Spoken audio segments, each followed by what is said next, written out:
Hey y'all, this is Molly Rose and welcome back to my YouTube channel. Today's video is going to be touring one-on-one. It is going to be everything touring, from whether you want to be a touring musician, a touring sound engineer, stage tech, photographer. This is going to kind of all just tie into touring. So this video is great if you are new to touring, if you want to be a touring musician, or if you're going on your first tour and you kind of want to know what to expect. And also, I'm not, the master in touring, and I don't have 20 plus years of experience, but when I started touring, doing kind of my first tours a couple years ago, unfortunately for jobs like this where you're kind of self-employed or you're a musician, there's no really handbook on like, how do I do this? How do I get a touring gig? So honestly, it's kind of like I've had to figure out all of this by myself, because there's not really many videos and stuff like this out there, because people don't want to help you and don't want to tell you how these things go.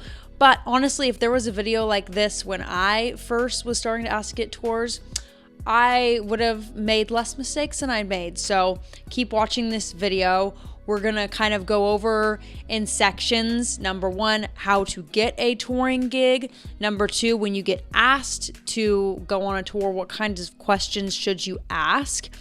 We'll talk about like money in that section. And then lastly, what is it like being on tour? And hopefully from this video, maybe you guys can ask me more questions and we can kind of go from there. So let's get into all things touring. To start out with, this is probably the question I get asked the most on social media, is how to get a touring gig.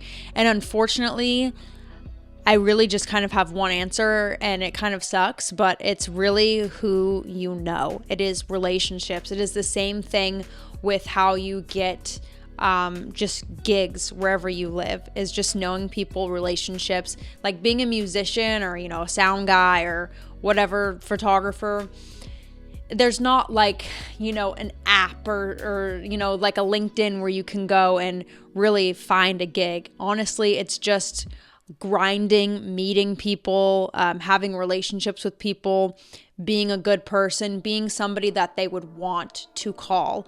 And gigs lead to other gigs. It's just like touring. You might start off with a small tour and then that will lead, to a bigger tour. That's kind of just how it works, is you kind of just get your name out there, you meet more people, and then people will kind of spread your name, and we all just kind of try to help each other. So that's really what it is. I know that people probably would hope there's like a magic potion, but yeah, that's really what it is meeting people, and that's how you will get gigs. And if you want to be in that touring world, try and surround yourself, try and meet people who tour, and try and make relationships with them, because then you guys can kind of help each other out.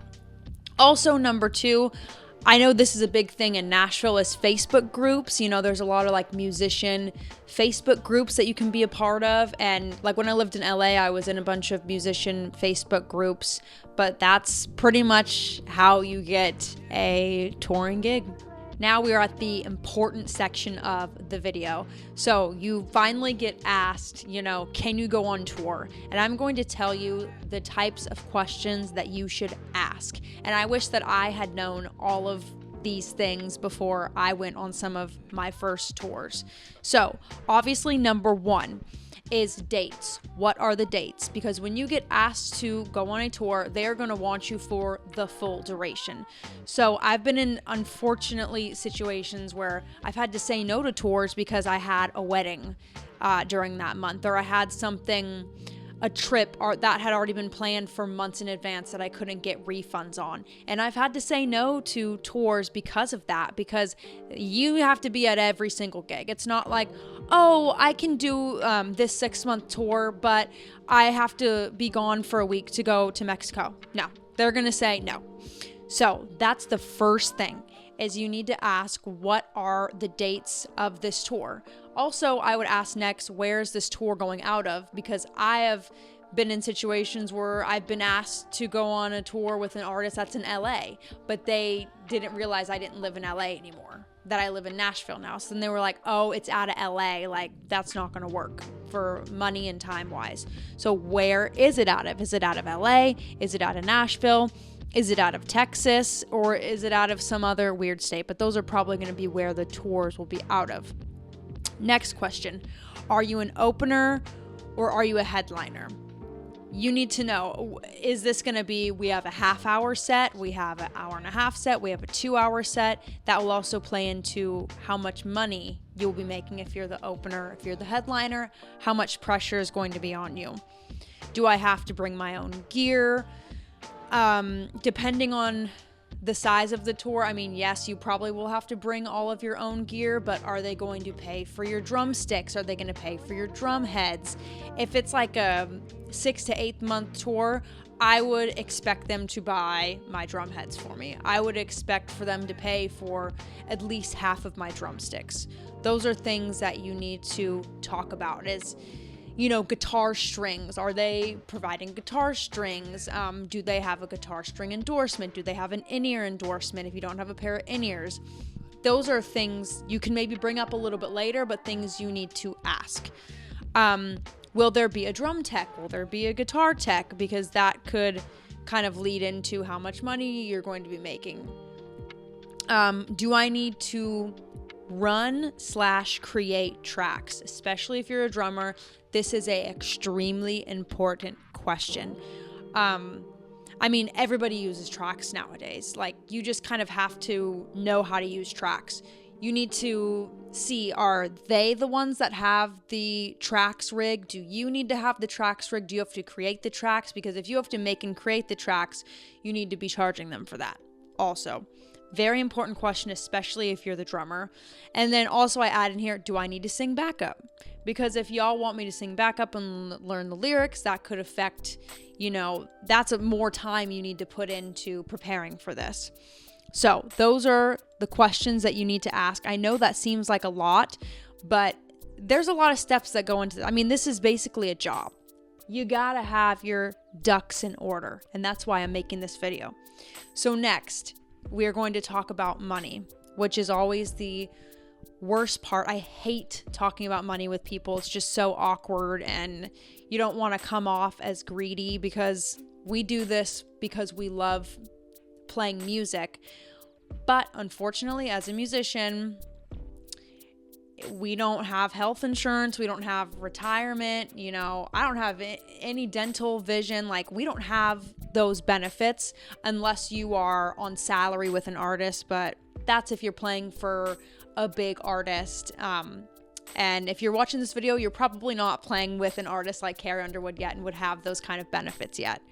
So, money. After you have gotten all those questions answered, then it is when you have to kind of start talking about money. And so for smaller artists, I have found that they will ask you for your rate. And I always go a little bit higher than what I want, because I know that those smaller artists are going to be on a budget, and those smaller artists are going to try and lowball you. You need to meet in the middle with somewhere, because you're not playing a show for less than what you think. I don't want to throw out numbers to people, but you need to stand, and even if it's a smaller artist, you guys need to compromise on finding a price to where you can pay your rent. Like, we still have to pay our rent. Like, we're not out here trying to become millionaires by making and playing music, but you need to be able to pay your rent and buy yourself a pair of shoes. You know, like, let's just be honest. Like, you need to do that. And for a bigger artist, what I've learned is they will just give you a number. And I've heard numbers from bigger artists that are sad. So you need to decide for yourself, how much do you want to make per show?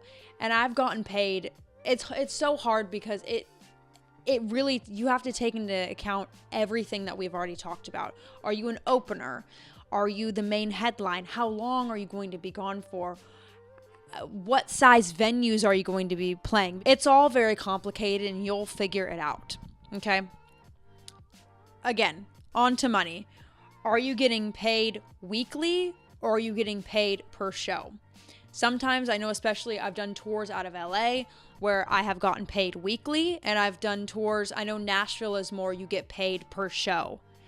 And then into that, what should you get paid per show? You'll have to figure that out on your own. And then per diems and travel days.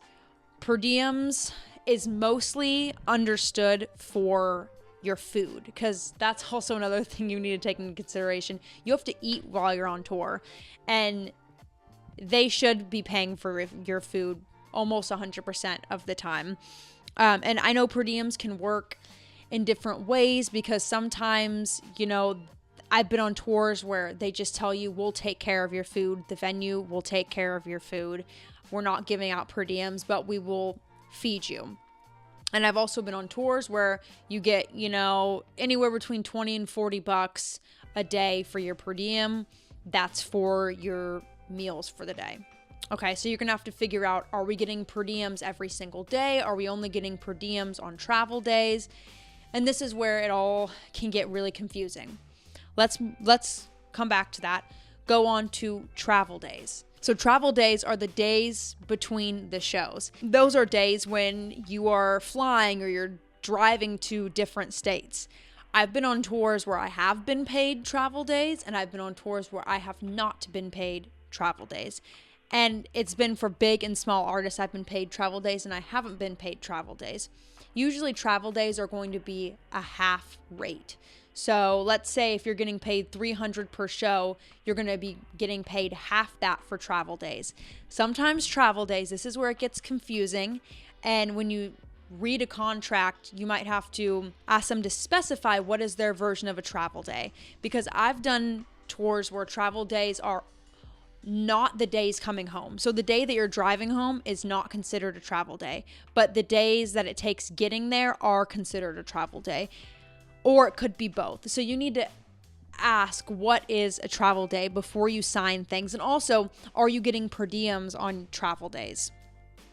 I know that was all so confusing, and it varies from tour to tour. Every single tour is different. But from the money section, these are the three things that you need to these are the three things you need to ask about. Is the show rate, or is it a weekly rate? And what is that? Do we get per diems? What is the food situation? And travel days. Do we get paid for travel days or not? Those are the things that you need to figure out. And I would say after all of these things, that will kind of determine if it is worth your time to go on this tour. If it is worth your time, if it's worth your money. And yeah, you'll kind of decide if this is what you want to do. Okay, now we're on to the fun part of the video. What is it like being on tour? Let me reiterate, every single tour is different. I have been going on different tours for probably about 3 or 4 years now, and every tour is so freaking different. I don't know how I can reiterate that. Everybody's experience is going to be completely different. So let's start with this.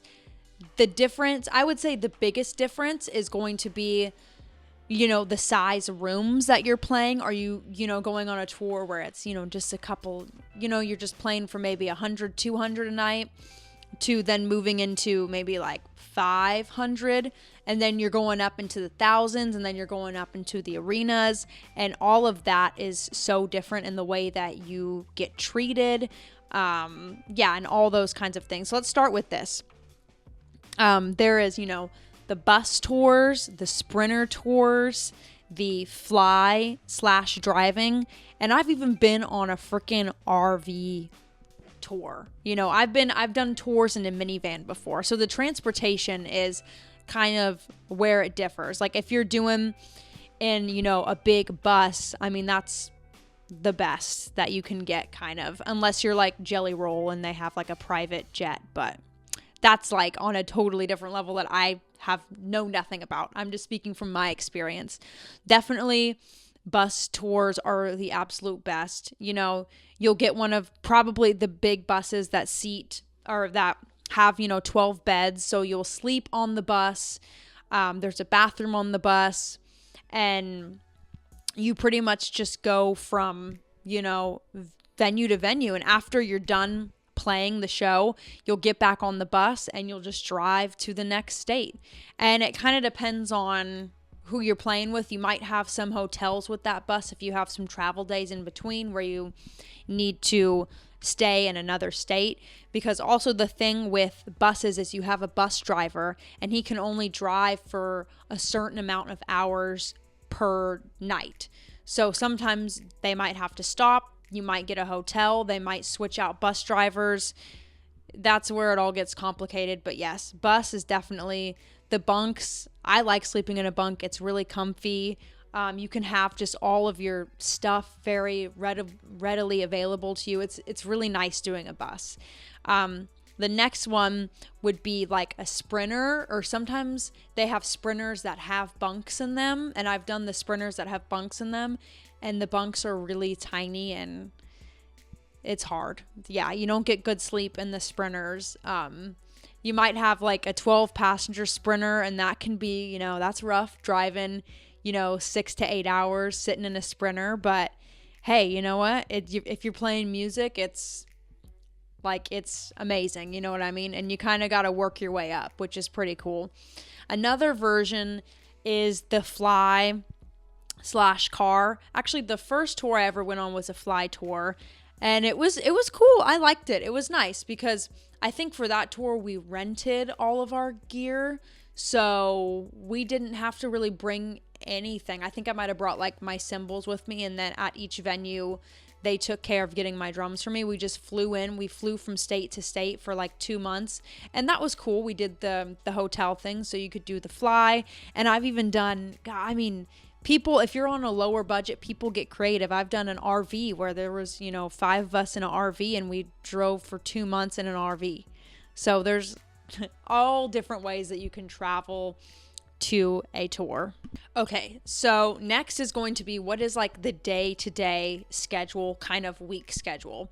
So I'm going to give you kind of 2 examples. So one is if you're doing a tour out of Nashville. Most of the tours out of Nashville are going to be like Wednesday through Sunday, because you are going to be playing Friday, Saturday, Thursday, Friday, Saturday, something like that. You will come home back to Nashville. So for a tour like that, you will typically leave a day before. So let's say you leave Wednesday. You will leave and meet at your bus call or your Sprinter, wherever you are, late at night. So maybe 11 p.m. Sometimes I've had bus calls at 3 a.m. Things like that. You meet at your bus call, get on the bus, and just sleep. You wake up the next day and you're at the venue, or sometimes if they want to have some space in the travel, like for the Upchurch tour, we would usually leave like a full day before. So we would usually wake up the next morning at a hotel and have kind of the day off, just in case like something happened to the bus or something like that, or if something happened, So you drive basically to the venue, and let's say that you don't have a day in between and you're just at the venue. Get to the venue, pretty much in the morning you'll have breakfast. Usually the venue will have breakfast. I personally will usually go walk to Starbucks because I need my morning coffee. I will usually do Pilates in the morning, something to get your body moving, because I would say routine is really key when you're on tour. You need to have a routine that you do. So my routine is usually I wake up, I work out, I take a shower, I find a coffee shop, I go to Starbucks, I go somewhere, get my coffee, I come back, and then usually by that time, the stage will be set up, because they'll have the stage-hand setting up the stage, setting up the props, bringing in all of your gear. So usually around 1 o'clock is when the band will load in. So, and I've never had a drum tech, so I don't know what that's like, because I know like if you have a drum tech or a guitar tech, you don't have a band load in. They will just set up your stuff, and then the band will come do sound check after your tech does your sound check. But I don't know what I can't speak on that. So about 1 o'clock, you'll do your band load in. And then usually after that, band load in will take maybe an hour, and the band will kind of do a sound check after that. And then usually you'll have lunch. Usually after that is when I will try and have lunch after the band load in, and then you will come back for sound check around 4 o'clock with the artist. So then the artist will come in, y'all will do a sound check all together, and maybe even kind of do like a mini rehearsal, whatever, go over the set list, yada yada. And then after that, you have nothing to do until 9 o'clock that night. Like, that's just the reality of it. Being on tour is a lot of hurry up and waiting. So it's like, okay, you're waiting around all day, and it's like, okay, we only have 20 minutes to sound check. Hurry, hurry, hurry, hurry. And then it's like, okay, now you can hang out for 5 hours. And those hours in between is when, personally for me, I think that touring can be the hardest, is just finding things to fill your time. That can be really difficult sometimes, and even something I'm still trying to figure out. Like, I try and, bring stuff to do, like if that's games, a book, finding a thrift store to go to, coloring books, like making and editing YouTube videos, like find things to do in those hours, because those hours can be long. And like I said, every single tour is different. Sometimes if you're an opener, the example I just gave you was kind of if you're a headliner. If you're an opener, your day is going to probably be even worse, because you're probably just going to get a line check. But you're still going to be waiting around all day, pretty much, to do your line check. And then, so it's going to even be different if you're an opener. And then after you play your gig, at, I don't know what time, maybe 9 o'clock. Your gig gets over at 11, and then you have to tear down all of your stuff, help load it into the trailer, and then pretty much from there you take a shower, you get on the bus, and you're off to the next state. And that's pretty much how it goes. And if you're in Nashville, you'll usually come home Sunday and then go back out Wednesday. And if you're doing a tour out of LA, I've done 3 tours out of LA, and all of them were continuous to where you don't come home. So I don't really know why that's different, but in LA, it's different in that sense. And correct me if I'm wrong, but that's just what I've experienced, and I've heard other people, is you'll be gone for like 2 months. And every single time I've been gone, I have never come back to LA or gone back to Nashville. You just go out. So it is cool when you get to do a tour out of Nashville, because you do get to come home. So that's pretty much, I know that was a lot of information. I tried to just put my personal experience and things that I wish that I knew before I went on tour. I wish I knew how to ask these questions. And I just want to say my last word of advice. Like I said, going on tour is a lot of hurry up and waiting.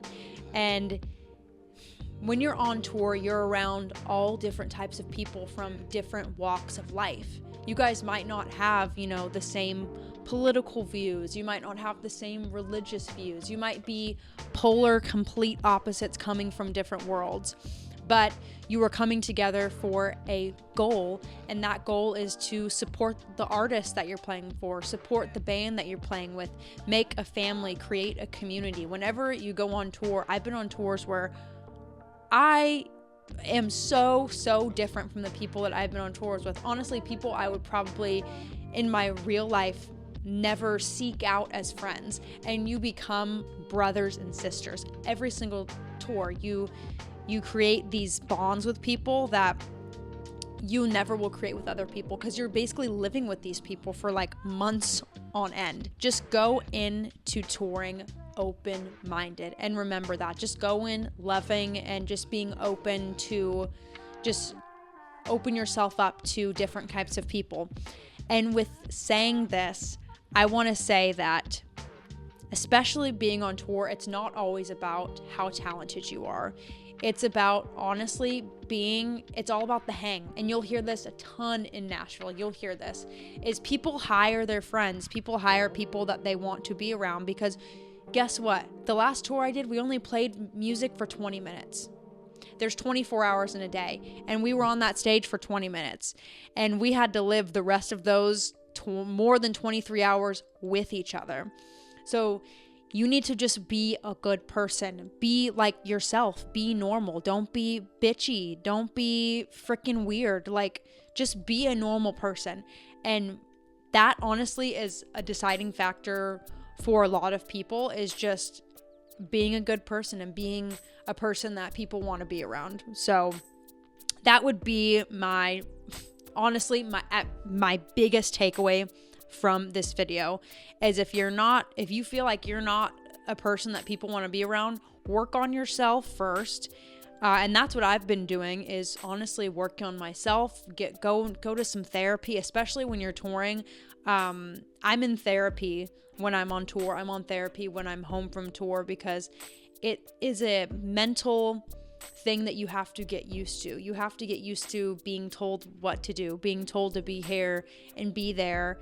And you have to just get used to living with strangers, and figuring out how to fill your time can be really hard. So I hope this video was helpful. I know I kind of rambled there at the end, but I just feel like I have so much I want to tell y'all to help you figure out this crazy world of touring that kind of makes no sense to like your families and like people that have normal jobs. So if y'all have specific questions, honestly, I might do a part 2. We'll see how part 1 goes. Ask the questions down below. My Instagram is Molly Rose Drums, TikTok Country Drummer Girl. I love y'all, and hopefully I will see you guys on the road next year. Peace, love.